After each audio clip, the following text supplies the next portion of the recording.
ani sɛnɛ aw ka kɛnɛ mandi kan ni o ye faso jɔ kɛnɛ ye ka baro in lase aw ma Barabokum jagokɛla don Bamako yan. An bɛna ka mɔgɔ min ka kuma dala minɛ o ye an balimakɛ Usmani Ba ye. Usmani Ba min ni ale kɛra kotigi ye Modibo Keyita ka wagati la, kotigi min ni o ka baara tun bɛ ɲɛsin an ka jamana ani jamana wɛrɛ cɛ ko ɲɛw olu ɲɛnabɔli la. Ale nana ka na taama dɔ kɛ ka taa diɲɛsilanin mɔgɔw ka tɔn min bɛ yen n'a bɛ wele ko ONU o ka foroba lasigili la ka taa i niyɔrɔ ta o kɛnɛ kan l'Amérique jamana kan ka bɛn ni san 1967 san ye. Laseli minnu n'o nana ka na kɛ Usmani Ba fɛ, an bɛ an wasa don o kumaw na walasa ka mɔgɔw sɔn hakili la baara minnu ni o kɛra Baba Modibo Keyita ka fanga fɛ Mali tɔgɔla k'a lase diɲɛma ma. Mali jamana ye dɛmɛni minnu kɛ ka ɲɛsin diɲɛ jamana ma k'u bilasira hakili ni miirili ta fan fɛ. An bɛna ka na an da don o kɛwalew damadama na. Le dernier orateur au débat général est le ministre des Affaires étrangères du Mali. Laselikɛla laban ni foroba lasigiliw senfɛ o ye Mali minisiri ye min ka baara bɛ ɲɛsin Mali ani jamana wɛrɛ cokoɲɛw olu ɲɛnabɔli ma. Son Excellence Monsieur Ousmane Ba. An balimakɛ n'o ye Maba ye Ousmane Ba. Monsieur le Président, n balima ɲɛma. Le fait que la quasi-totalité des États membres de l'Organisation des Nations Unies k'a ye k'a fɔ ko jamana fɛn fɛn de bɛ yen ko olu ye tɔndenw ye, tɔn o tɔgɔ la tɔn min ni o bɛ diɲɛ jamanaw faralenw ɲɔgɔn kan ka o kofɔ n'o ye Nations Unies se soit empressés de répondre favorablement. K'a ye k'a fɔ ko olu teliyara ka jaabili kɛ ɲuman sira fɛ à la convocation de cette session extraordinaire d'urgence de l'Assemblée générale. Ka ɲɛsin ni lasigili ni jaabili ma. Lasigili min n'a kɛra lasigili balalen ye min sen teliyara ni a bɛ foroba lasigili yɛrɛ kofɔ. Est la preuve qu'elle est d'une grande portée internationale. O ye daluya ye min bɛ a jira k'a fɔ ko ni lajɛ nafa a bɛ se diɲɛ kuru kara bɛɛ lajɛlen ma. Tout le mérite en revient au gouvernement de l'Union des républiques socialistes soviétiques. A bonya ani a karama bɛɛ lajɛlen o bɛ segin Rusi jamana ka fara ɲɔgɔn kan tɔn o ma. Auquel il plaît à ma délégation de rendre un hommage sincère. Olu minnu kosɔn a diyara ne ka cidenkulu ye an ka bonyamasegin jɛlen lase u ma. Le caractère historique de cette réunion. Kɔrɔ min bɛ ni lajɛ la dɔfɔ kɔnɔna na tariku kɔnɔna na. Et qu'elle aura à connaître du défi le plus grave opposé à notre organisation. O ye nin ye ko a bɛna ka na baara kɛtaw ka olu dɔn minnu ka gɛlɛn kosɛbɛ ni o baaraw olu cunnen don an ka tɔn kunna. Par un État membre qui a accepté. O kɛra jamana dɔ fɛ min ye kulu in tɔnden ye o min sɔnna. Délibérément. Yɛrɛ sago yɛrɛ kɔnɔna na. De mettre en péril la paix et la sécurité. Ka dankari kɛ lakana ani hɛrɛ la. Dans une région soumise depuis 20 ans à des convulsions. K'o kɛ dugukolo yɔrɔ dɔ la dugukolo yɔrɔ min ni fitinɛ barika ka bon ye a bɛ san 20 bɔ. Mais aussi. Nga fana. D'avoir accepté de porter une atteinte sérieuse à la paix. A yera k'a fɔ ko a sɔnna ka dankari cɛjugu kɛ hɛrɛ la. Et à la sécurité internationale. Ani diɲɛ selenani ka lakana la. De très nombreux orateurs qui m'ont précédé à cette tribune. Laselikɛla caman bɛ yen minnu ni olu kɔnna ne ɲɛ nin kɛnɛ in kan. Ont établi de façon irréfutable. Olu nana ka na jira sɔsɔ cogo tɛ kuma minnu na. La responsabilité de l'agression perpétrée le 5 juin dernier par Israël. K'a ye k'a fɔ ko bingani min ni o dabɔra kama k'a kɛ wasiwara kalo tile 5 tɛmɛnen ni o ye san kalo 6nan ye Israël jamana fɛ. Contre la République arabe unie et d'autres États arabes. Ni o bingani wale taara ka a ɲɛsin larabuw ka fara ɲɔgɔn kan kuluw ma ani larabu jamana wɛrɛw. Syrie et Jordanie. Syrie jamana ani Jordanie jamana. Les faits. Kɛwalew. Nous allons les résumer. An bɛna a la kumabaw fɔ.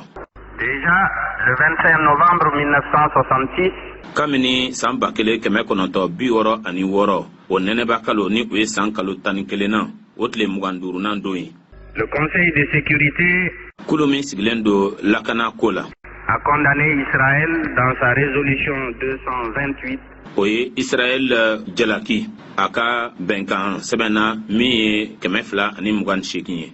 pour une action militaire de grande envergure contre la Jordanie. Ka sababu kɛ Israël ye wuli ka jɔ sigi sen kan surasi kuluko nasira fɛ min barika bonyana ka ɲɛsin Jordanie jamana ma. En violation de la Charte des Nations Unies. K'o kɛ sariya sɔsɔ ye sariya sɔsɔ min ni o bɛ tali kɛ diɲɛsilaŋani mɔgɔw ka sariya gafeba la. Le 7 avril dernier. Kungo dibi kalo tile 7 tɛmɛnen ni o ye san kalo 4nan ye. Attaque constatée contre le territoire de la République arabe syrienne. Bingani wale dɔ o nana kana kɔlɔsi bingani wale min tara ka a ɲɛsin larabuw ka jamana ma n'o ye Siri ye. Le 5 juin. Wasiwara kalo tile 5nan n'o ye san kalo 6nan tile 5nan ye. Attaque surprise contre la République arabe unie, la Syrie et la Jordanie. Bingani wale o nana kana kɛ bingani wale min ni mɔgɔ tun ma sigi ni a ye ka o ɲɛsin larabuw ka fara ɲɔgɔn kan kulu o ma Siri jamana ani Jordanie jamana ma. Le 6 juin. Wasiwara kalo tile 6nan n'o ye san kalo 6nan ye. Ordre de cesser le feu du Conseil de sécurité. Kulu min sigilen do sen kan lakana ko la diɲɛ kɔnɔ olu nana a latigɛ ko muguci ka jɔ. Qui fut réitéré le 7 juin. O nana kana lakuraya wasiwara kalo tile 7nan n'o ye san kalo 6nan ye. Avec fixation d'une date limite pour le cessez-le-feu. Ka tila fɛnɛ ka don fɔ don min kɔnɔna na muguci o bɛna jɔ. Les troupes israéliennes continuant de bombarder les territoires arabes. Israël kɛlɛkɛkulu olu taara ɲɛfɛ ka mugu jugu ni o ye bɔmu ye ka o fili larabu jamanaw kan. Le 9 juin. Wasiwara kalo tile 9nan n'o ye san kalo 6nan ye. Demande catégorique du Conseil de sécurité. Lakanakulu min bɛ yen o ye a ɲini cogo bɛɛ lajɛlen na ɲɛ bɛɛ ma. Pour le cessez-le-feu devant l'entêtement d'Israël. Ko muguci ka dabila ka taa sɔrɔ Israël bɛ a ka kana gɛlɛya sira kan. À poursuivre son offensive contre la Syrie. Ka taa ɲɛfɛ ni a ka kɛlɛ ye Siri juguya la. Ce ne fut qu'à la 4e demande d'arrêt des hostilités. Laɲini 4nan na min bɛ tali kɛ muguci jɔli la o de sen fɛ. Israël accepta d'obtempérer. Israël sɔnna o la ka muguci dabila. Après avoir occupé une grande partie du territoire des pays arabes. A tilalen kɔ kɛnɛw olu minɛli la larabu jamanaw olu yɔrɔ caman. À noter que le 9 mai déjà. A ka jɛya k'a fɔ ko dabata kalo n'o ye san kalo 5nan tile 9nan ye kaban. Le Parlement d'Israël donnait mandat au gouvernement d'entreprendre une action militaire contre la Syrie. Israël jamana wasablon ale ye yamaruya di fanga ma ko a ka wuli ka jɔ kɛ surasi kuluko nasira fɛ Siri kama. Des personnes mieux informées que nous ont déjà décrit les douloureuses péripéties du drame sanglant. Maa minnu bɛ yen ni olu kunnafonilen don ka tɛmɛ anw kan olu nana ka na ɲɛfɔliw kɛ joliba bɔn cɛjugu in a nana ka na dada ɲɔgɔn kan cogo min na. Que connurent des peuples pacifiques non préparés à la guerre. Jamana kɔnɔdenw ye minnu dɔn jamana kɔnɔdenw minnu ni olu tun ye hɛrɛ mɔgɔw ye minnu ni olu tun ma labɛn kɛlɛ kama. L'événement pour n'avoir duré que quelques jours. O kɛwale min filɛ o ye hali n'a sɔrɔ k'a fɔ ko a ma mɛn senna fo n'a kɛra tile damadama ye. N'en fut pas moins tragique. O n'a ta o ta a kɛra kasara dan bɛɛ lajɛlen ye. La guerre. Kɛlɛ. Avec son cortège de malheur. Ani bɔnɛ minnu tugunen bɛ a la. De destruction. Tiɲɛni minnu tugunen bɛ a la. Humiliation. Lebu minnu bɛ a nɔfɛ. La guerre. Kɛlɛ. Abominable comme toujours et partout. Kɛlɛ o ye fɛn haramunta ye fɛn cɛjuguba don tuma bɛɛ lajɛlen na ani fan bɛɛ fɛ. Mon pays comme tant d'autres. Ne ka jamana ka fara jamana caman wɛrɛw kan. N'est pas parti au conflit. Ale sen tɛ kɛlɛ in na. Mais comme tout État épris de justice et de liberté, le Mali. Mali ka fara jamana tɔw kan jamana minnu ni olu balilen bɛ tilennenya ani kanabila la. Défenseur farouche. Intransigeant de la paix et de la liberté des nations et des peuples. Mali jamana min ni ale ye lafasalikɛla ŋana ye min cɛsirilen don tuma bɛɛ lajɛlen na ani jamanaw ka hɛrɛ n'u ka kanabila la. Du droit des peuples à disposer librement d'eux-mêmes. Jo min bɛ jamana kɔnɔdenw olu bolo k'u k'u ka kolatigɛ kanabila kɔnɔna na u yɛrɛ ye. De la vérité, de la morale internationale. U ka se ka tiɲɛ fɔ ani danbe diɲɛ jamanaw ni ɲɔgɔn cɛ. Sans parti pris aucun. Ka taa sɔrɔ don ma kɛ jamana dɔ fɛ ka dɔ to yen. Au nom du droit strict et de la charte des Nations Unies. Sariya ni jɛ yɛrɛ tɔgɔ la ani diɲɛsilani mɔgɔw ka sariya gafe tɔgɔ la. Au principe desquels tous les pays pacifiques sont attachés. O tagabolo min diɲɛ jamana fɛn fɛn de bɛ yen ni olu bɛ hɛrɛ nali ko fɔ olu bɛɛ lajɛlen gulonnen bɛ min na. Au nom de tout cela. Olu bɛɛ lajɛlen tɔgɔ la. Le Mali condamne fortement l'agression perpétrée par Israël contre les pays arabes. Mali bɛ kɔnni kɛ ni a fanga damayira bɛɛ lajɛlen ye ka a ɲɛsin bingani min kɛra Israël jamana fɛ ka a ɲɛsin larabu jamanaw ma. La tradition constante des pays épris de liberté et de paix doit être de condamner l'agression. Fɛn min ye ladalako ye tuma bɛɛ lajɛlen na jamanaw olu ta fan fɛ jamana minnu n'olu ka kanabila n'u ka hɛrɛ bɔsilen don u la o ka kan ka kɛ bingani wale in o kɔnni ye. Où qu'elle se produise. Bingani wale in mana kɛ yɔrɔ o yɔrɔ la. Par quelques pays. Jamana o jamana mana kɛ. Grand ou petit. Quelle est cette communauté? A kɛra jamana ba ye o a kɛra jamana fitinin ye o bingani wale hali n'a sɔrɔ ko olu kɛra. C'est en condamnant sans réserve l'agression. O kɔnni de bɛ kɛ ka taa sɔrɔ tɔma to a la. Et en dégageant des solutions fermes. Fɛrɛ jɔnjɔnw de ka kan ka latigɛ k'o da kɛnɛ kan. Pour effacer les conséquences de l'agression. Walsa kɔlɔlɔ minnu ni olu sɔrɔ bingani wale in na k'o kɔlɔlɔw jɔsi ka bɔ yen. Que notre organisation. Ko an ka tɔn. Pourra éviter les guerres locales. O bɛ se ka sigida kɛlɛw k'olu bolo kan k'olu dabila. Si, dans le contexte actuel du monde. N'a kɛra k'a fɔ ko diɲɛ bɛ ka taa taabolo min na bi. Où les forces anti-impérialistes de paix et de progrès. Fanga minnu sigilen don sen kan ka wurunaya kɛlɛ ni o bɛ hɛrɛ ani ɲɛfɛtali kofɔ. Sont confrontés aux forces impérialistes de guerre. Olu degunnen don fangakulu wɛrɛw fɛ minnu ni olu bɛ fangajugu boli mɔgɔw kan ni o ye wurunaya tigilamɔgɔw ye. C'est la seule attitude. O ye kɛcogo kelen pe de ye. Qui permettra à notre organisation et aux principes élevés de sa charte. Ni o bɛna kɛ sababu ye an ka tɔn ma ani a ka sariya gafe min ni o sankɔrɔtalen don a tagabolow la. D'éviter une guerre généralisée. Walsa kɛlɛ kana forobaya ka lase bɛɛ ma. La guerre nucléaire et thermonucléaire dont nul ne sortira réellement victorieux. Kɛlɛ min ni a bɛ kɛ ni minɛnw ye minɛn minnu bɛ adamaden bayirikaw caman si la sa o kɛlɛ minnu na ni tiɲɛ yɛrɛ la mɔgɔ si tɛ bɔ o kɛlɛ la k'a fɔ k'i ye se sɔrɔ. Petit pays en voie de développement, nous n'avons malgré tout jamais cédé au chantage à la guerre. An ye jamana fitinin min ni a bɛ yiriwali sira kan kow n'u ta o ta an ma sɔn abada ka an yɛrɛ to kɛlɛkow olu bolo ani papali kumaw bolo. Mais nous n'avons jamais oublié le mot de Jaurès. Nga an ma ɲinɛ abada Jaurès ka kuma fɔlenw kɔ. Le capitalisme porte en lui la guerre. Ko manankunya kɛlɛ de bɛ o kɔnɔna na. Comme la nuée porte l'orage. I n'a fɔ sanfin o bɛ na ni sanfiɲɛ ni jiba ye cogo min na. Et le 5 juin. Ani wasiwara kalo tile 5 n'o ye san kalo 6nan ye. Il peut parfaitement être la naissance du plus grand holocauste. O tun bɛ se ka kɛ adamaden bayirika caman de sila sali don ye min n'a ɲɔgɔn ma deli k'a ye.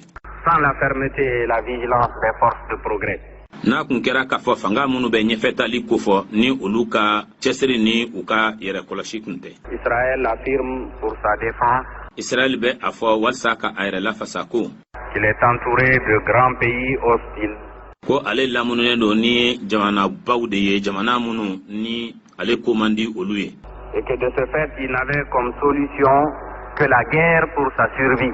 Ko ka da o de kan ko fɛrɛ wɛrɛ kun tɛ ale bolo f'a ka kɛlɛ kɛ kɛlɛ min bɛ kɛ sababu ye n'a bɛ ɲɛnamaya.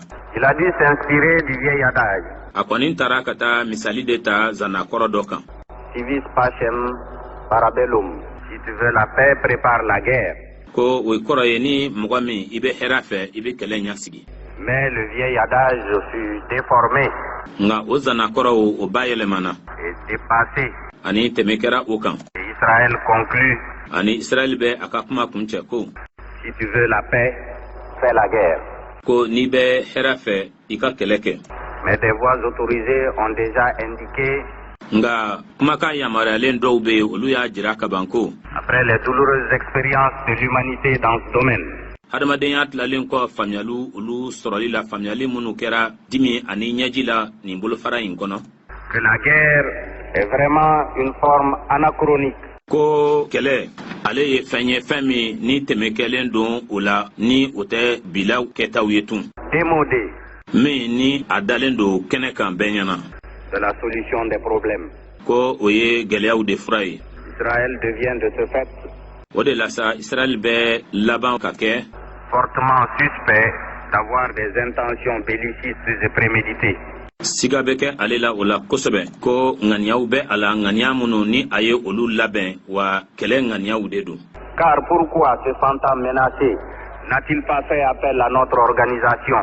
Kadaka mun kelen pe de kama Israel tuma min na ni a y'a dɔn ko dan bena ɲini ka kari a la munna a ma wele kan bila k'a lase an ka tɔn ma Chargé par essence o min ka baara ye a sigicogo fɛ du maintien de la paix et de la sécurité dans le monde. ka hɛra ani lakana ka o sabati diɲɛ kɔnɔ Pourquoi? munna Si ses intentions étaient réellement pures, n'a sɔrɔ ko Israel ŋaniyaw jɛlen kun don tiɲɛ na a-t-il essayé de s'opposer à la convocation de la présente assemblée? munna a ye i ban ka na jaabili kɛ ni foroba lasigili nin kɛnɛ kan À présent, sisan nous ne ferons pas comme certains exégètes du droit an tɛna na a kɛ i n'a fɔ maa dɔw be yen ni olu bɛ sariya ko bɛɛ lajɛlen fɛsɛfɛsɛ fɔɔ ka tɛmɛ a dan kan car nous nous sommes laissés dire que les spécialistes du droit n'arriveront que dans plusieurs années. ka da kan an y'a fɔ k'a fɔ ko sariya dɔnba ŋanaw olu tɛna na se fo ni a kɛra san caman caman kɔnɔna ye À une définition juridique de l'agression, ka kɔrɔ dɔ fɔ bingani na kɔrɔ min ni o bɛ tali kɛ sariya yɛrɛ ka ɲɛfɔliw la ici, yan l'agression est matérialisée. bingani lankɛnɛmayalen don yan a jiralen bɛ nin yɔrɔ in na yan Elle a été perpétrée. a waliyara Il y a eu des morts très nombreux, des villages incendiés au napalm, suw cayara ta donna duguw la olu caman fɔra des centaines de milliers de blessés, ma ba kelen sigiyɔrɔma kɛmɛ caman olu joginen don des centaines d'avions cloués au sol en République arabe unie et ailleurs. arabuw ka jamana kanna na ani yɔrɔ wɛrɛw la pankurun kɛmɛ kɛmɛ sigiyɔrɔma caman olu penpennen don dugu la u tɛ se ka wuli Des occupations de fait, u taara ka taa mɔgɔw ka dugukolow ka olu minɛ ka kɛnɛw minɛ un commencement d'intégration des territoires arabes, a daminɛna fɛnɛ ka don kɛ larabu dugukolow olu kanna na une administration militaire des territoires conquis et occupés, u ye surasi ɲɛmɔgɔw dɔw lasigi dugukolow kan dugukolo minnu ni olu ye u minɛ muguda la ani u taara ka taa bin yɔrɔ min yɛrɛ kan ka a bɔsi u tigiw la tout cela rappelle étrangement ninnu bɛɛ lajɛlenw ye waliyaw ye waliya minnu ni a bɛ mɔgɔ hakili jigi balananko la les méthodes hitlériennes d'occupation brutale Hitler ye nin n'a ɲɔgɔnna kɛwale minnu kɛ ka kɛnɛw ka olu minɛ fanga karabali kɔnɔna na d'autant moins compréhensible wa a tɛ se fɛnɛ ka faamu cogo si la que 6 millions de juifs ont eu dans un passé encore récent à payer de leur vie. a ma mɛn fɔlɔ yahudiya mɔgɔ miliyɔn 6 olu nana ka na bɔnɛ u nin na Dans les conditions effroyables des ghettos et des camps de la tyrannie, sarituw la sarituw minnu ni olu bɛ mɔgɔ lasiran mɔgɔ faga yɔrɔw olu la ani mɔgɔ nimatɔrɔ yɔrɔw la minnu bɛ fanga jugu tigilamɔgɔw kofɔ par des procédés barbares de la soldatesque nazie. ka o kɛ ni kɛwalew ye kɛwale minnu ni u bɛ karabali kofɔ ka bɔ sɔrdasiw yɔrɔ sɔrdasi minnu ni o ye aliman jamana fanga jugu sɔrdasiw ye Le monde entier a pleuré diɲɛ kuru kara bɛɛ lajɛlen kasira et continue de pleurer ces faits ani diɲɛ bɛ taa ɲɛ ka kasi o kɛwalew ko la qui ont déshonoré leurs auteurs o kɛwale minnu n'olu kɛra sababu ye ka tɔgɔtiɲɛ lase kɛwalew kɛbaaw ma et l'homme en général. ani foroba kumana adamaden yɛrɛ Le grand empire des racistes et des expansionnistes nazis s'est écroulé. masaduguba min bɛ yen ni a bɛ siya woloma tigilamɔgɔw kofɔ ani aliman jamana fanga jugu tigilamɔgɔ minnu bɛ yen ni olu bɛ a ɲinina ka dɔ fara u ka sɔrɔ n'u ka dugukolo kan o masadugu o binna Par l'action unie des forces de paix faraɲɔgɔnkan kɛwalew olu fɛ minnu kɛra hɛrɛ fanga tigilamɔgɔw fɛ de liberté et de démocratie. minnu bɛ kanabila ani bɛɛya kofɔ Il convient de ne pas oublier la leçon. a ka fisa ɲinan kana na kɛ ni kalan in kɔ nin ladilikan in kɔ Elle doit être méditée sigi ka kan ka miiri a ko la à la veille des importantes décisions que notre Assemblée aura à prendre.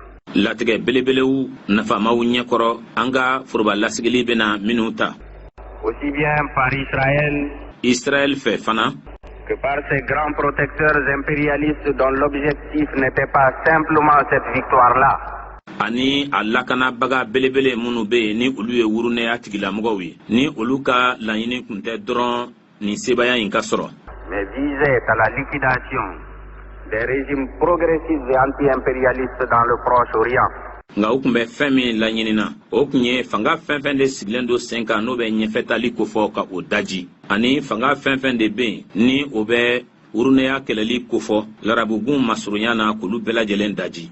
Rendu responsable de l'échec des visées impérialistes. Ni a jiralen bɛ k'a fɔ ko olu nɔ bɛ urunɛya tigilamɔgɔw olu sago sɔrɔ baliya la. Des monopoles internationaux. Ani a ka manakun minnu bɛ diɲɛ selege naani fan bɛɛ la. Dans l'Orient arabe. Larabugun kɔrɔyan fan fɛ bolo fɛ. En effet. O de kama. La crise qui a éclaté au Proche-Orient devrait être analysée. Fereke min ni o nana kana banke larabugun masurunya na o ka kan ka fɛsɛfɛsɛ k'a jateminɛ. Et interprétée à la lumière. Ka a kɔrɔ fɔ kɛnɛ yelenna. Et dans le contexte de l'offensive que l'impérialisme international a déclenché ces dernières années. Ani wulikajɔ hokumu kɔnɔ ni o ye diɲɛ selena ni urunɛya bɛ ka min kɛ a ye min lawuli ni san laban ninnu kɔnɔna na. Pour étouffer les mouvements révolutionnaires du tiers-monde. Walsa fanga fɛn fɛn de bɛ yen ni olu bɛ yɛlɛmali kofɔ fantan jamanaw kan ka fiɲɛ tigɛ olu la. Pour abattre les dirigeants et les régimes. Walsa mɔgɔ ye ɲɛmɔgɔw ye ani mɔgɔ ye fangaw ye ka olu bɛɛ fa. Dont la politique a des bases populaires solides et profondes. Ni olu ka politiki sira sinsinnen don jusigilanw kan jusigilan minnu ye jamana kɔnɔdenw ye ni o kɔnɔ ka dun wa ni a kolo ka gɛlɛ. Pour freiner l'émancipation des peuples. Walsa jamana kɔnɔdenw ka yɛrɛ tali ka o bali. Et pour placer à la tête des pays qui ont su garder jalousement leur indépendance et leur liberté. Walsa ka mɔgɔw bila jamanaw kunna jamana minnu ni olu sera k'u ka yɛrɛma hɔrɔnya mara cogo bɛɛ lajɛlen na an'u ka kanabila. Des fantoches. Ka ma kuntanw bila yen. Instruments serviles des intérêts colonialistes et impérialistes. Ni o mɔgɔw ye minɛnw ye minɛn minnu ni o bɛ jɔnya tigilamɔgɔw ka nafaw makarani kofɔ ani urunɛya tigilamɔgɔw ka nafa makarani. Depuis plusieurs années. A bɛ san caman bɔ. La politique d'indépendance et de lutte anti-impérialiste qui s'est développée avec force dans le monde arabe. Politiki sira min bɛ yen ni o bɛ yɛlɛma hɔrɔnya kofɔ ani kɛlɛ ka a ɲɛsin urunɛya ma ni o kolo donna ni barika ye larabu jamanaw kan. Inquiète sérieusement certaines puissances occidentales. O bɛ ka kunnasiri kɛ kosɛbɛ ka a ɲɛsin fanga dɔw ma minnu bɛ farajɛlagun tilebiya fan fɛ bolo fɛ. Dans les gros intérêts économiques, notamment pétroliers. Ni olu ka nafa belebele minnu bɛ sɔrɔ ta fan fɛ kɛrɛnkɛrɛnnenya na tajiko ta fan fɛ. Sont menacés par la prise de conscience des peuples arabes. Bagabagali bɛ ka taa ka ɲɛsin olu ma larabu jamana kɔnɔmɔgɔw bɔli la u yɛrɛ kalama. Par leur détermination de mettre un terme au colonialisme et au néocolonialisme. U ka cɛsiri fɛ walasa ka se ka fu siri jɔnya la ani jɔnya kura la. Par leur volonté d'être maîtres de leurs propres ressources. U ka ŋaniyaw olu fɛ ŋaniya min ni o dabɔkun de u yɛrɛ ka se ka kɛ u ka nafa sɔrɔ siraw olu kuntigiw ye. Et d'édifier une économie nationale indépendante. Ani ka jamana ka sɔrɔ sira ka o sigi sen kan min kana bilalen don. Pour mettre un terme aux aspirations nationales des Arabes. Walsa ka fu siri larabu olu ka ŋaniyaw la ŋaniya minnu bɛ yɛrɛtali kofɔ u ka jamana kɔnɔ. L'impérialisme a eu tout d'abord recours à des moyens psychologiques, politiques et économiques. Urunɛya tigilamɔgɔw olu nana kana tɛmɛ sira minnu fɛ fɔlɔ o ye siraw ye sira minnu n'olu bɛ tali kɛ adamaden a miiri cogow ani a ka kow jateminɛ cogow fɛ u tɛmɛna fɛnɛ politikiko siraw ani sɔrɔ siraw fɛ. Tous ceux qui suivent de près l'évolution de l'attitude des grandes puissances impérialistes. Mɔgɔ minnu n'olu bɛ kɔlɔsili kɛ a cogo yɛrɛ la kɛwale ninnu bɛ taa ɲɛfɛ cogo minnu na ni o kɛwalew bɛɛ bɔla setigi jamanaw yɔrɔ minnu sigilen don urunɛya kan. À l'égard de cette région stratégique du monde. Ka a ɲɛsin nin yɔrɔ nafamaba in ma diɲɛ kɔnɔ. On pu mesurer. Olu bɛɛ lajɛlen ye a jateminɛ. L'étendue de la campagne déclenchée par leurs puissants moyens d'information. U ye wulikajɔ belebele min ka o daminɛ u ka kunnafoni di cogow fɛ. Pour faire accréditer auprès de l'opinion internationale. Walsa diɲɛma ka se ka olu lada.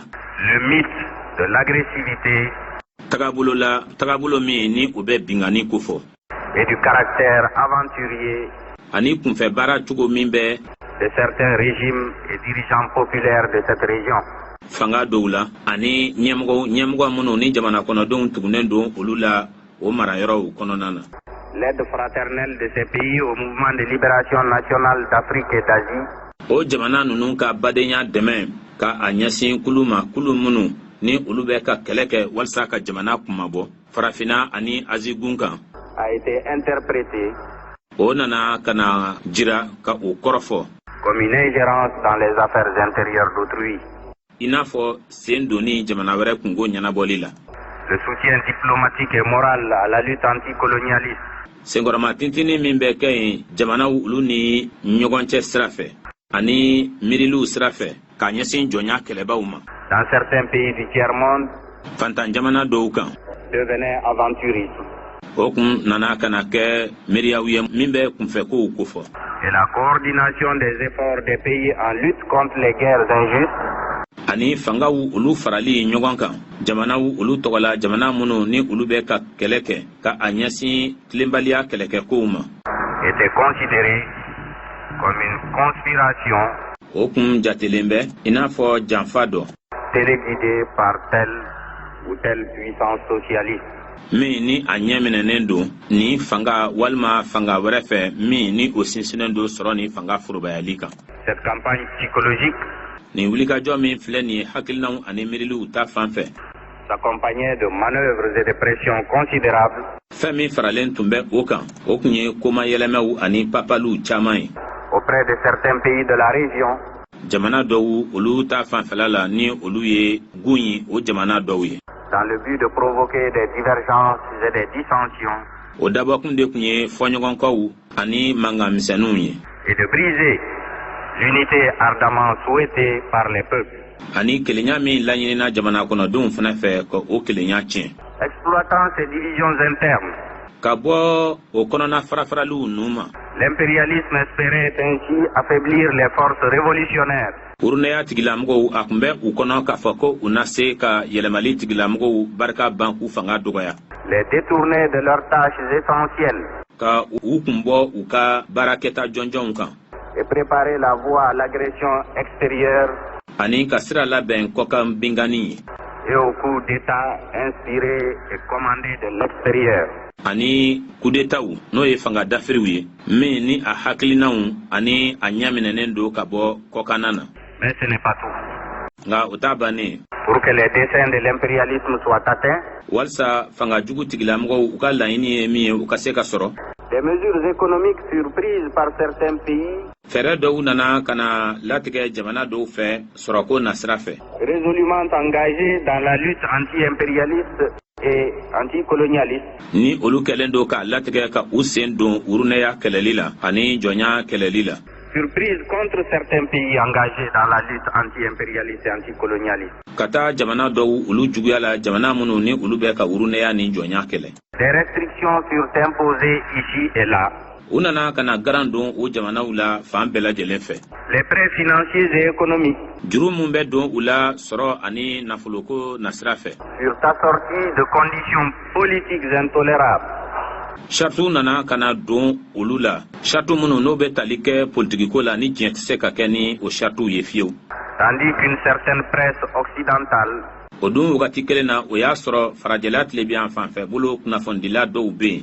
Se délectait déjà de la perspective de la faillite ou de la banqueroute. Olu sigilen kun bɛ ni min ye o ye dɛsɛ ye wariko la walima waribondo yɛrɛ ka firi. De tel ou tel pays arabe du Moyen-Orient. Min bɛ tali kɛ nin jamana walima nin jamana wɛrɛ la larabu gunga. Parce que ce pays. Ka d'a kan o jamanaw. A osé dire non au diktat impérialiste. O sɔnna ka ban boloda ka a ɲɛsin urunɛya tigilamɔgɔw olu ka kumakanw ma. Mais les peuples et leurs dirigeants révolutionnaires engagés dans la lutte anti-impérialiste et anticolonialiste. Nga jamana kɔnɔdenw u n'u ka ɲɛmɔgɔ minnu ni u bɛ yɛlɛmali kofɔ ni olu cɛsirilen don kɛlɛ la kɛlɛ min bɛ tali kɛ urunɛya ani jɔnya kɛlɛli la. Refusèrent de se plier et de s'agenouiller. Olu kɔni ye u ban ka sɔn tagabolo ma u y'u ban ka ɲɔngiri. Ils refusèrent tout compromis susceptible de porter atteinte à leurs droits souverains et nationaux. U banna tagabolow bɛɛ lajɛlen ma min bɛ se ka dankari kɛ u ka hakɛw la hakɛ min bɛ yɛrɛkuntigiya ani jamana ko kofɔ. Ils diront non aux tentatives nombreuses et variées. U ye ban boloda ka a ɲɛsin laɲiniw caman ma laɲini minnu ni olu tɛ sugu kelenw ye. Des impérialistes et de leurs alliés Urunaya tigilamɔgɔw ani u jɛkɛɲɔgɔnw tendant à les amener à l'abandon de leur soutien aux causes justes. ni olu ka laɲini kun ye k'u ka ban senkɔrɔma tintini ma ka a ɲɛsin kun ma kun minnu kun ye kun bɛnnenw ye. Et à cesser toute lutte. Ani ka kɛlɛ bɛɛ lajɛlen dabila.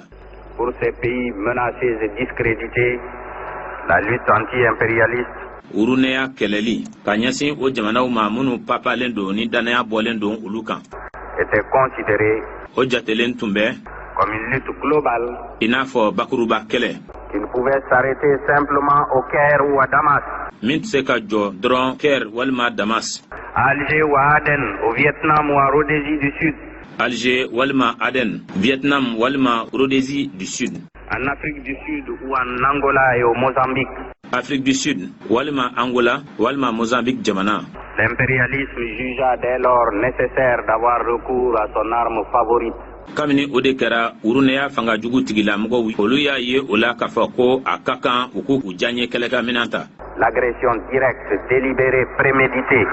Ni o de ye k'i tilen ka bingani kɛ k'a kɛ i sago la k'i sigi k'i hakili jagabɔ a kan. De la même manière, O cogo kelen na et dans le même esprit dont l'impérialisme utilisa l'instrument de sa politique à Saigon, o hakilinan kelen fana kɔnɔna na Urunaya tigilamɔgɔw u ye u ka politiki sira baarakɛminɛn ta cogo min na Saigon pour mener la guerre contre les forces révolutionnaires vietnamiennes, walisa ka kɛlɛ ta ka yɛlɛmalikulu tigilamɔgɔw sɛgɛrɛ Vietnam jamana kan. Israël fut utilisé 7 fois Zeyna Israël a tɛmɛna min fɛ pour déclencher un blitzkrieg, walisa min ye tiɲɛni lahirina ye ka o lawuli. un Pearl Harbor contre les pays arabes, Pearl Harbor ka larabu juguya ye. dont le but précis O kun jɔnjɔn kun ye min ye de frapper au cœur même des forces de progrès du Moyen-Orient, larabu gun cɛmancɛ fanfɛ bolo fanga tigilamɔgɔ minnu bɛ yen ni o bɛ ɲɛtakulu tigilamɔgɔw kofɔ ka olu gosi u nimayɔrɔ la. et de provoquer la chute des régimes et des dirigeants qui ont osé lever la tête O la fangaw ani ɲɛmɔgɔ minnu bɛ yen ka olu labini teliya olu minnu ni olu sɔnna k'u kunkolo kɔrɔta face aux défis de l'impérialisme. ka a ɲɛsin Urunaya tigilamɔgɔw ka kɛwale juguw ma. C'est de cette manière O cogo de la que nous interprétons le contexte général des graves événements survenus dans le Proche-Orient. ko an bɛ ɲɛfɔli kɛ ka a ɲɛsin foroba hukumu ma min bɛ tali kɛ kɛwale juguw la n'o nana ka na kɛ larabugun masurunan na. Et des circonstances et conditions de l'agression israélienne contre les pays arabes. Ani shartu minnu kɔnɔna na fo kana se cogoɲaw ma min bɛ tali kɛ Israël ale ka bingani na ka ɲɛsin arabu jamanaw ma. Le problème qui se pose à cette session extraordinaire de l'Assemblée générale se résume à notre avis de la manière suivante. Gɛlɛya min bɛ yen ni o da jiralen bɛ ni lasigili balalen in na min bɛ tali kɛ ni foroba lasigili in na an ka jate la o bɛ se ka bakuruba fɔ cogo min na o filɛ nin ye. L'on ne peut accepter de se taire et de ne pas agir face au spectacle répugnant d'un pays qui, An tɛ se ka sɔn da dili ma ka a fɔ ko an tɛ se ko ka ko kɛ ka sababu kɛ kɛwale jugu ye kɛwale jugu min ni ban ka kan ka kɛ a la n'o bɛ bɔ jamana yɔrɔ jamana min agissant de concert avec l'impérialisme, ni o bɛ ka baara kɛ jɛɲɔgɔnya kɔnɔna na jɛɲɔgɔnya min bɛ Urunaya tigilamɔgɔw kofɔ. nous dit O b'a fɔ an ye ko que c'est la force de ces armes qui a détruit et saccagé des villes et des villages. ko ale ka kɛlɛkɛminɛnw fanga ko o de ye jamanaw ci k'u kɔnɔfɛnw tiɲɛ ka duguw ci k'u kɔnɔfɛnw tiɲɛ.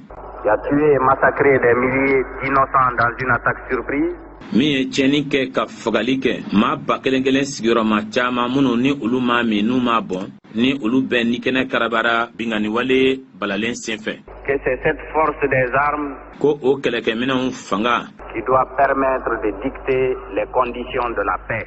ko olu de ka kan ka se ka hɛrɛ nacogo sartu ye min ye k'o wajibiya mɔgɔw kan. Mais alors, Nka o la pourquoi cette institution? mun kelen pe de kama nin tɔn in bɛ yen. Pourquoi cette charte Mun kelen pe de kama ni sariya gafe bɛ yen. qui est censée guider nos rapports internationaux Ni o jatelen do k'a fɔ ko bɛ se ko ka an ka jamanaw ni ɲɔgɔn cɛ koɲɛw labɛn. Pourquoi avons-nous souscrit aux obligations Mun kelen pe de kama an nana ka na an sen don baaraw la minnu kɛli wajibiyalen don an ma. et aux devoirs qu'elle nous impose. ani a bɛ fɛn minnu fana wajibiya an kan. Si notre assemblée ne relève pas le défi, ni an ka ɲɔgɔn lajɛrɛ ni a ma se ka nin gɛlɛyaw ɲɛnabɔ. quel est le pays du monde? diɲɛ jamana jumɛn de bɛ yen? Et je parle des grandes puissances aussi, n bɛ ka kuma diɲɛ setigi jamanaw de fana fɛ. qui se sentiraient à l'abri d'une attaque surprise. olu minnu bɛ k'u yɛrɛ jate k'a fɔ ko olu kisilen don balaga bingani ma. Et quelle morale nouvelle inspirera nos rapports? danbe kura jumɛn bɛ yen an ka jɛɲɔgɔnyaw bɛna sigi min kan? Si notre bénédiction est donnée à la politique du fait accompli et de la force brutale, n'a kɛra k'a fɔ ko an de bɛ an sigi ka kow kɛtɔ lajɛ an ɲɛkɔrɔ ka a ɲɛsin karabali fanga ma. nous n'hésiterons pas un seul instant à dire et à proclamer du haut de cette tribune an tɛna na siga wagati kelen si la ka a fɔ ani ka welewele dali kɛ nin kɛnɛ in sanfɛ que si nous permettons à l'agression de rester impunie, ko ni an ye a to bingani wale o ɲanginibali ka to nous deviendrions les fossoyeurs de l'ONU an na kɛ o ni yɛrɛ cibaw ye 21 ans après sa création. san 21 tɔn bangeli kɔfɛ. Car le précédent créé ouvrira la voie à des aventures du même genre. Ka da kan walew min ni o kɛra o na kɛ sababu ye kunfɛ walew ɲɔgɔnnaw ka olu nati. Et la troisième guerre mondiale, ani diɲɛ kɛlɛba sabanan au sujet de laquelle notre distingué secrétaire général a lancé déjà un solennel avertissement, o min kun kan an ka foroba kalatigi sarama ale ye kangarima dali gɛlɛn kɛ bɛɛ ɲɛna sera inévitable. o kɛlɛba kunbɛncogo tɛna na sɔrɔ o la.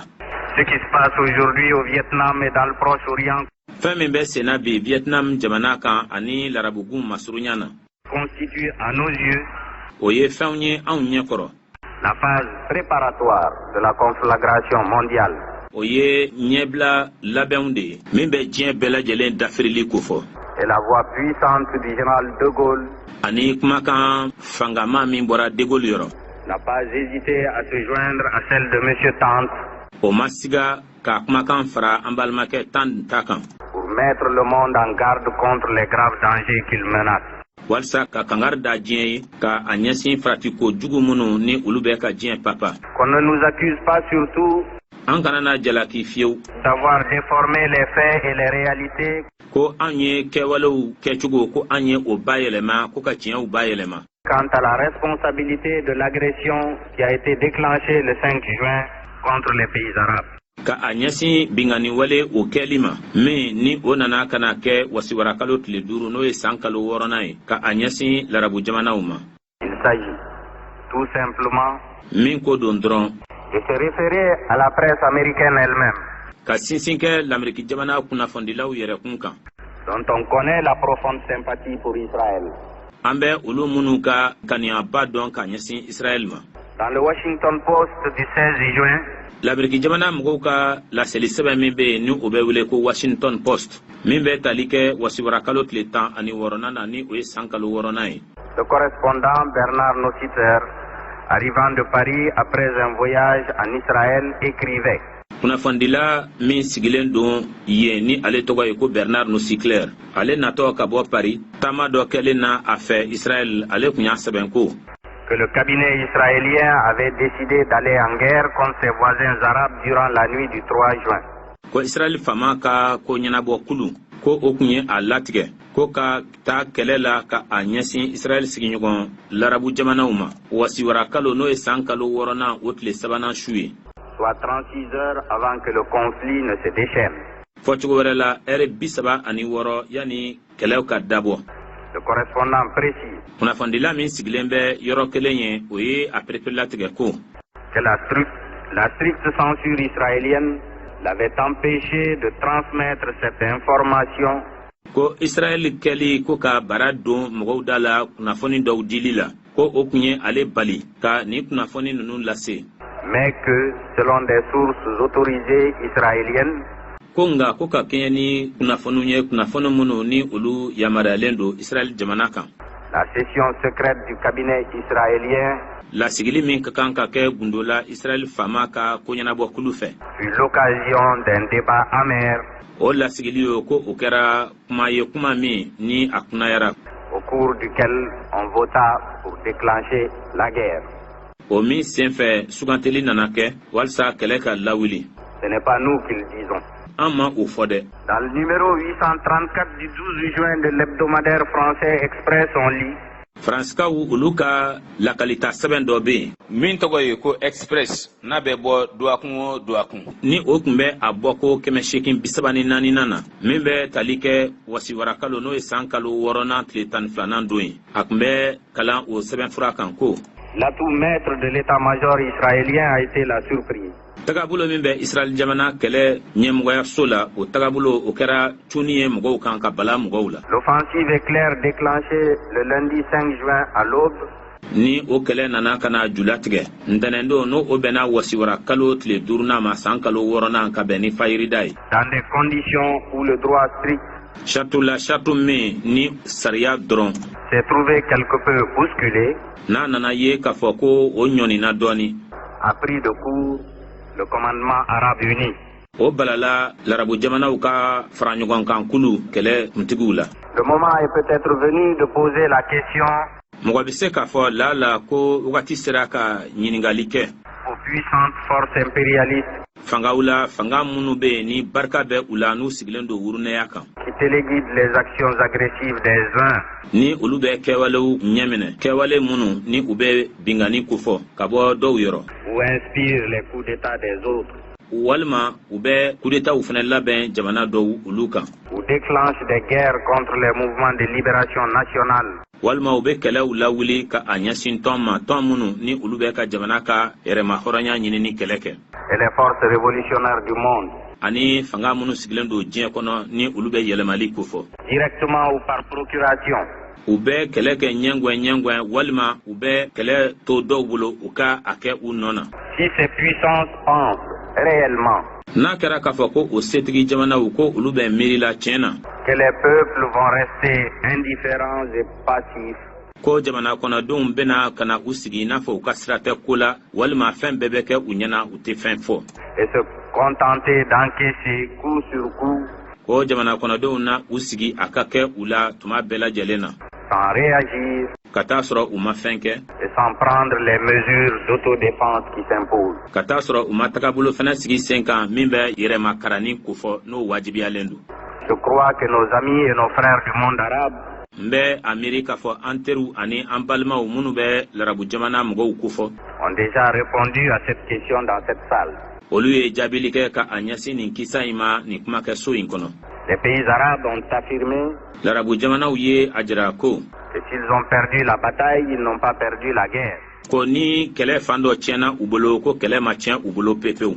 Car il s'agit d'une guerre globale que les peuples, hier encore sous domination étrangère, ka da kan nin ye bakuruba kɛlɛ de ye kɛlɛ min kɔnɔna na jamana kɔnɔdenw kunungo olu minnu tun bɛ jɔnya kɔrɔ. mais qu'on n'autorise pas encore de jouir pleinement de leur souveraineté et de leur indépendance, olu minnu ni olu yamaruyalen tɛ hali bi u ka yɛrɛkuntigiya n'u ka yɛrɛmahɔrɔnya u ka don o suma la. sont décidés à mener contre les forces d'oppression et de domination. olu ye a latigɛ ka wuli ka jɔ kɛ ka a ɲɛsin fanga jugu ma min bɛ bisili kofɔ ani jɔnya kofɔ. Si la guerre surprise déclenchée le 5 juin contre les pays arabes n'a kɛra k'a fɔ ko balanga junkani min ni o nana ka na latigɛ wasiwara kalo n'o ye san kalo 6nan tile 5nan ye ka ɲɛsin larabu jamanaw olu ma aboutit à certains succès militaires. n'a kɛra k'a fɔ ko o ni ɲɛtakun dɔw bɛnna surasi kulukunda. Combien éphémère à notre avis? an kɔni ka jate la o ye fɛn ye min tɛ mɛn sen na. Nous sommes convaincus an dalen bɛ a la que la leçon ne sera pas oubliée. ko ɲina tɛna kɛ nin kalan in kɔ. Elle contribuera dans tous les cas a mana bɔ da o da fɛ a bɛna kɛ sababu ye à accroître davantage la prise de conscience des peuples a ka dɔ fara jamana kɔnɔdenw olu kɛli la ka hakili sɔrɔ ka bɔ u yɛrɛ kalama et de tous les peuples face à leurs adversaires impérialistes. ani jamana kɔnɔdenw bɛɛ lajɛlen ka a ɲɛsin u juguw ma ni o ye wurunɛya fanga tigilamɔgɔw ye. À renforcer leur vigilance, ka u ka kɔlɔsili kolo gɛlɛya à raffermir leur détermination, ka u ka cɛsiri fana labonya ka u ka cɛsiri lakɔkɔ de ne jamais ployer sous le joug étranger, u kana na sɔn abada ka kuru jɔnya kɔrɔ ka bin jɔnya kɔrɔ de ne pas accepter de compromis u kana na sɔn foyi la min bɛ se ka kɛ sababu ye ka u labalan s'agissant de leurs droits souverains. ka a ɲɛsin u ka hakɛw ma min bɛ yɛrɛkuntigiya ko fɔ. Les peuples plus que jamais jamana kɔnɔdenw fo bada devront réaliser que leur lutte n'est pas une lutte isolée. olu ka kan ka a faamuya k'a fɔ ko u bɛ ka kɛlɛ min kɛ k'u tɛ kelenna kɛlɛ ye. Limitée à des frontières restreintes. kɛlɛ minnu ni olu bɛ dancɛ fitininw na. Mais un gigantesque combat de tous les jours et de tous les instants pour la liquidation de l'impérialisme et de ses instruments. Nga kɛlɛ belebele de don min bɛ tali kɛ don o don na ani tuma bɛɛ lajɛlen. walisa wurunɛya u bɛ se ka daji cogo min na a n'a minɛnw k'olu bɛɛ daji. Car ka tuguni si la paix est indivisible, n'a kɛra k'a fɔ ko hɛrɛ tɛ se ka tila. la lutte anti-impérialiste elle aussi est indivisible. kɛlɛ min bɛ ta ka a ɲɛsin wurunɛya fɛnɛ ma o fɛnɛ tɛ se ka tila. Le combat de nos frères arabes, kɛlɛ min ni o bɛ ka kɛ an balima arabuw fɛ. c'est le combat du Malien et de l'Indien, o ye malika ka kɛlɛ ye o ye indi jamana mɔgɔw ka kɛlɛ ye. du Brésilien et du Japonais, japonka ani brésilika ka kɛlɛ don. du Nigérian et de l'Iranien, iranka ani nigérianka ka kɛlɛ don. tout comme le combat du peuple vietnamien i n'a fɔ vietnam jamana kɔnɔdenw ka kɛlɛ bɛ cogo min. et le combat de tous les peuples épris de paix et de justice. o ye jamana kɔnɔdenw bɛɛ ka kɛlɛ ye jamana kɔnɔden minnu ni olu ka hɛrɛ n'u ka tilennenya bɔsilen don u la. Mais aussi et surtout ani fana zanku des peuples du tiers-monde fantan jamana kɔnɔmɔgɔw qui continuent d'être soumis à l'arbitraire ni ta bɛ kɛ ɲɛfɛ ka olu kolo jagoya kɔrɔ ani fanga jugu kɔrɔ ani jɔnya kura kɔrɔ.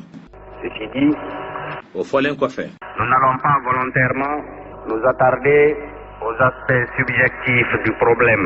an tɛna na a dabɔ a kama ka mɛn ka an da don gwɛlɛyaw a fan dɔw la fan minnu ni kun tɛ olu ɲɛfɔliw la. Pour important qu'il puisse apparaître à certains. dɔw yɛrɛ ka jate la o ko nafa ka bon. Nous, au Mali, anw fɛ mali la. j'ai eu l'occasion de le proclamer à plusieurs reprises. ne ye cogo sɔrɔ ka ni welewele da a bɛ siɲɛ caman bɔ. Nous ne sommes ni des racistes, anw tɛ siya woloma mɔgɔw ye. ni des sectaires. an tɛ marabolo fitinin fana hakilinaw mɔgɔw ye. J'ajoute que nous ne sommes animés d'aucun sentiment antisémitique ou autre.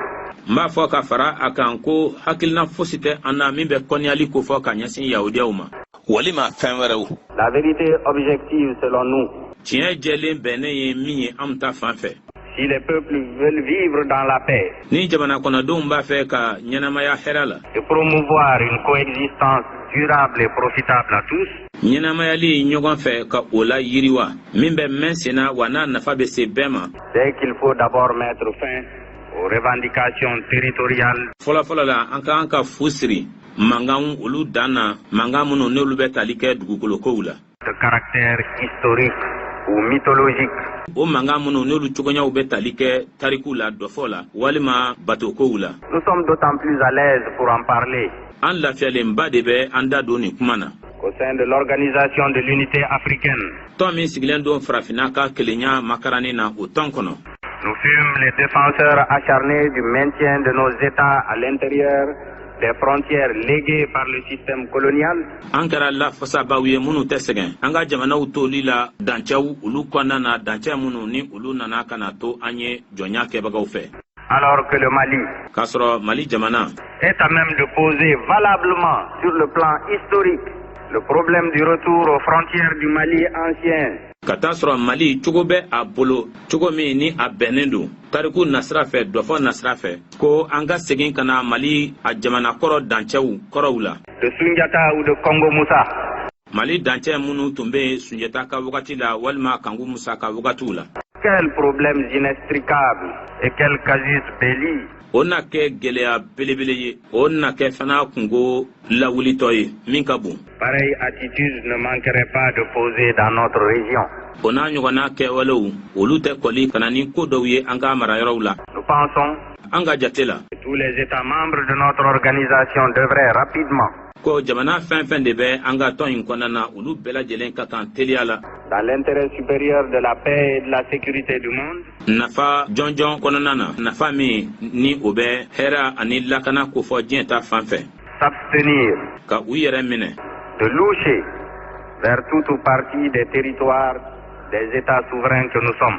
jamana wɛrɛw ka taa daka an ka jamanaw olu kan jamana minnu kɛlen bɛ ka u yɛrɛ ta ka daka o fan dɔ fɛ o man kan ka kɛ. Il est clair désormais pour tout le monde a jɛlen don nataw la bɛɛ kelen kelen ta fan fɛ que c'est la volonté d'hégémonie et l'expansionnisme ko ŋaniya min bɛ yen o de ye ka kɛ jamana dɔ o kuntigi ye ka bila bɛɛ sanfɛ ani k'a ɲini k'i ka sɔrɔ la yiriwa ka dɔ fara i ka dugukolo kan. qui ont été à l'origine de toutes les guerres. ko olu de kɛra sababu ye ka kɛlɛw bɛɛ lawuli. Il serait souhaitable, selon nous, an kɔni fɛ a ka fisa qu'un véritable esprit ko hakilinan sɛbɛ et une véritable attitude internationaliste ko tagabolo jɔnjɔn min bɛ diɲɛsirigɛnna ni jamanaw olu ka miiriyaw kofɔ l'emporte dans l'intérêt de tous ko o de ka kan ka makaran k'o kɛ nafa ye k'a lase bɛɛ ma. sur le chauvinisme national des uns ka a ɲɛsin mɔgɔ dɔw olu ka faso dantɛmɛ kanu o ma et la volonté de domination des autres. ani ŋaniya min bɛ dɔw la ni o de ye ka tɔw kɛ jɔn ye. Un politique célèbre ne disait-il pas: politiki mɔgɔ lakodɔnnenba dɔ o kun ye nin kuma in fɔ. peu d'internationalisme éloigne de la nation. hakilina minnu bɛ tali kɛ diɲɛsirigɛnna ni jamanaw la u hakililaw dɔɔni olu bɛ mɔgɔ yɔrɔ janya faso la. Beaucoup en rapprochent. nga a caman o bɛ mɔgɔ lagɛrɛ. C'est dans cet esprit que récemment encore, o hakilinaw de la kɔsa in na i kɔrɔ. le président de la République du Mali, mali jamanakuntigi son Excellence Modibo Keïta, faama modibo keyita déplorait pour notre région la balkanisation de l'Afrique. o tun bɛ k'a ka nisɔngoya jira an ka marabolo ta fan fɛ farafina o cili ka a bɛɛ kɛ mɔrɔɲɔw ye Et la création de micronations. ani jamana fitininw olu sigili sen kan. Il est temps, disait-il, a kun y'a fɔ o wagati la ko waati sera que les responsables africains comprennent ko farafina ɲɛmɔgɔw k'a faamuya que nos micro-États, ko an ka jamana fitininw quelles que soient nos bonnes volontés, ko an ka ŋaniya ɲumanw mana kɛ cogo o cogo la quels que soient les efforts que nous pourrons obtenir de nos peuples, ko a mana kɛ jamana kɔnɔdenw olu ka dɛmɛ ni sugu o sugu ye ne sont pas viables pour résoudre les problèmes de notre accession à la société industrielle. ko o jamana fitinin ninnu olu tɛ se ka ɲɛnamaya walisa ka gwɛlɛyaw ɲɛnabɔ gwɛlɛya minnu bɛ tali kɛ an sen donni na sigida la sigida min ni o bɛ usine kow kofɔ.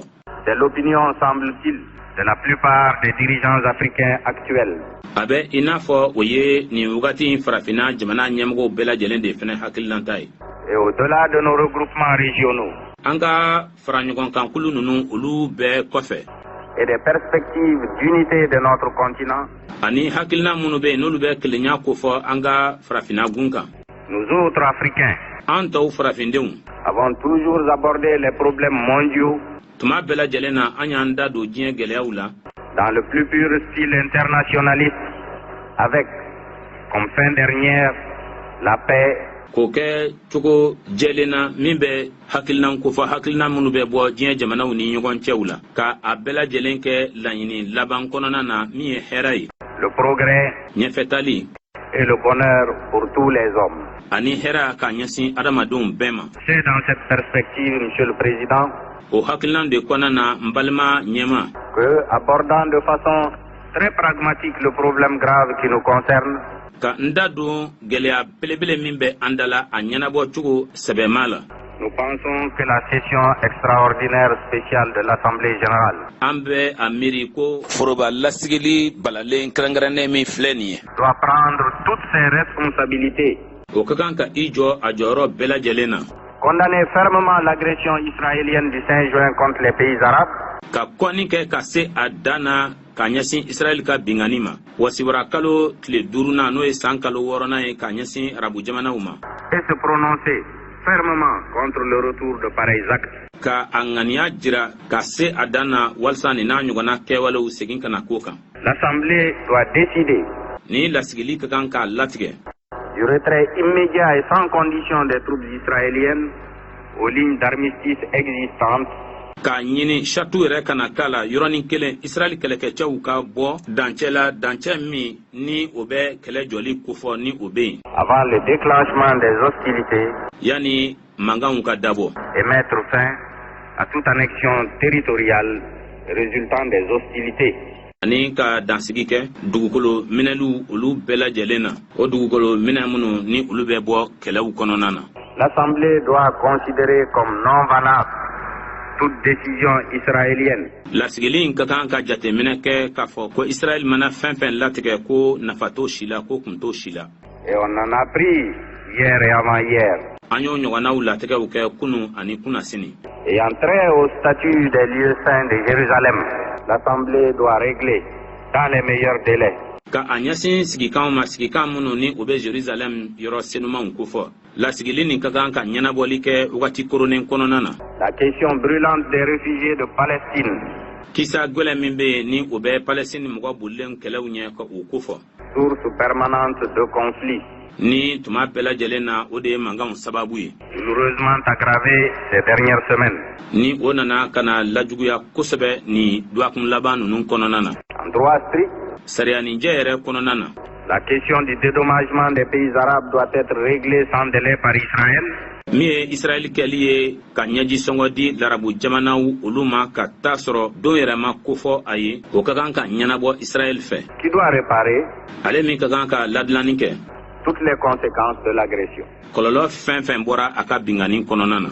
C'est à ce prix que sera possible toute approche pacifique. O cogo de la sa ŋaniya fɛn fɛn de bɛ yen min bɛ hɛrɛ nali kofɔ o de bɛ se ka ɲɛnabɔ. Dans cette zone de surtension. Nin yɔrɔ la yɔrɔ min ni fitinɛ barika ka bon. C'est sur ces bases que selon nous. O jusigilan ninnu de kan anw ka jate la. Notre assemblée peut objectivement, en faisant l'économie de louvoiement et de méthodes dilatoires. An ka lasigili ni a bɛ se kuntilenna ko yɛrɛ hukumu kɔnɔ ka se ka a yɛrɛ tanga siraw olu ma sira minnu ni o bɛ wagatiw tiɲɛni kofɔ ani kuma fufafu ka olu kofɔ. Empêcher de nouveaux affrontements.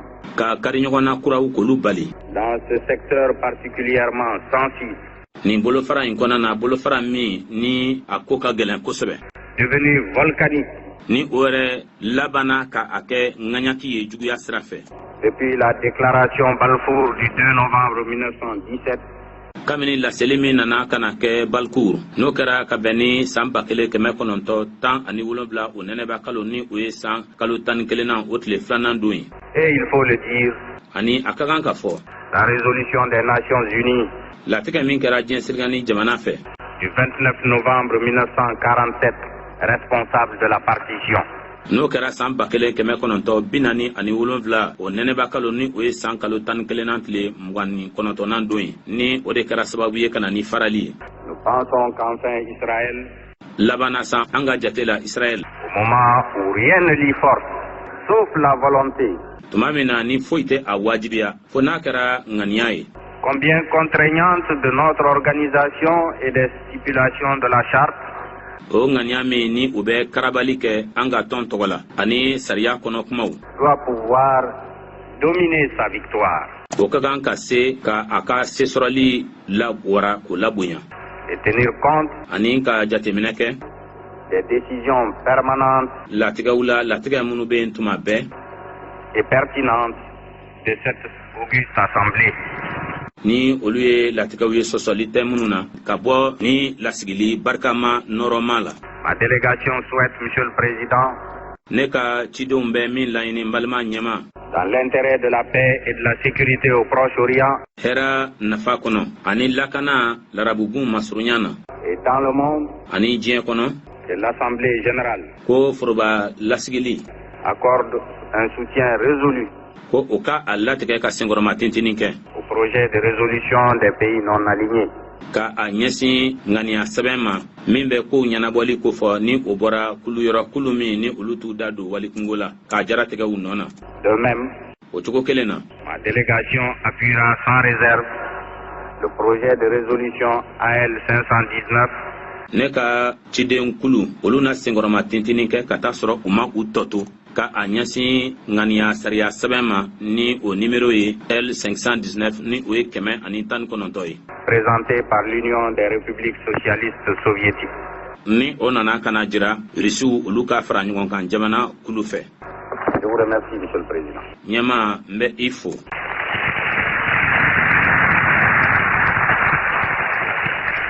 C'était le ministre des Affaires étrangères du Mali, M. Ousmane Ba. ni kun ye Mali kotigi ye min ka baara bɛ ɲɛsin Mali jamana ani jamana wɛrɛ cɛkoɲɛw ɲɛnabɔli ma ni u ye Usmane Ba ye. Nin kɛra laseli min ni a dira Usmane Ba fɛ a bɔra k'a bɛɛ lajɛlen lamɛn.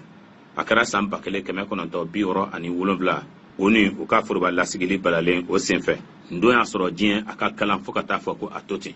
Larabugun u kannaw la Bani Israila a n'a sigiɲɔgɔn jamana olu ni ɲɔgɔn cɛ. Fɛn min fɔra n'a fɔra k'a fɔ ko nin don Mali tun bɛ lamɛn dɛ, Mali mana fɛn fɛn fɔ o tun bɛ kɛ, sɔn tun bɛ ko ma wa diɲɛ tun bɛ sigi de ka Mali lamɛn a don kama.